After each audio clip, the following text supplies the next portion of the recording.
We can speak now to Firas Maksad, who's director of the Washington-based think tank, the Arabia Foundation. Welcome to NewsHour. When we see the statement from the kingdom condemning what Mr. Trump had to say yesterday, do we take that at face value? Well, I think the way to interpret this is to say that sometimes there are disagreements amongst friends, and friends agree to disagree. Saudi Arabia obviously views itself as being a leader of the not only Arab, but also in the Muslim world. And the unilateral decision to recognize Jerusalem as the capital of Israel is something that Saudi Arabia just cannot go along with, despite being a strong American ally. Does it think that it is an impediment to reaching a peace deal in the Middle East?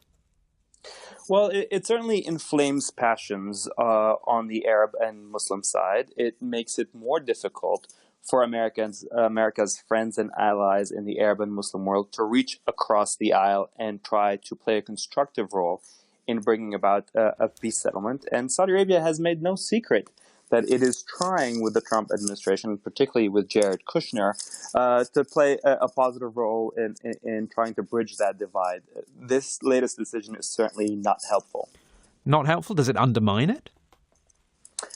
In the short term, yes, it does. I think it only further consolidates the view within particularly the Palestinian camp that the two-state solution, as we heard earlier, is no longer tenable, is no longer achievable. And it adds fuel to the fire. It empowers those in the region that don't believe in a peace process. And we also saw yesterday President Trump, in a rare comment, saying to the Saudis, you've got to open up your ports for humanitarian aid. You've got to do more to let it in. Again, cynics might say, is this all for show, and is behind the scenes actually a very different dynamic going on? You're referencing the statement on Yemen, I believe. Yes, that's right. Certainly, the Yemen crisis has been going on for quite some time now. It's primarily a tragic civil war in which many civilians have lost their lives. But, the White House and President Trump haven't commented in the way that they have yesterday. And it was quite curious that it came out, very shortly after Saudi Arabia issued a condemnation of the decision to move the embassy to Jerusalem. So you think there's real disagreement there? I do really think that it's genuine. There has been some suggestions in the press that, with a wink and a nod, the Saudis look the other way as this happened.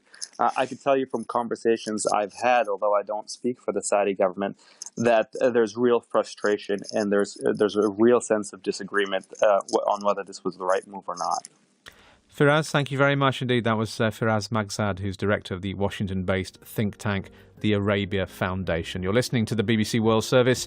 This is NewsHour, coming to you live from London with James Kimarasamy.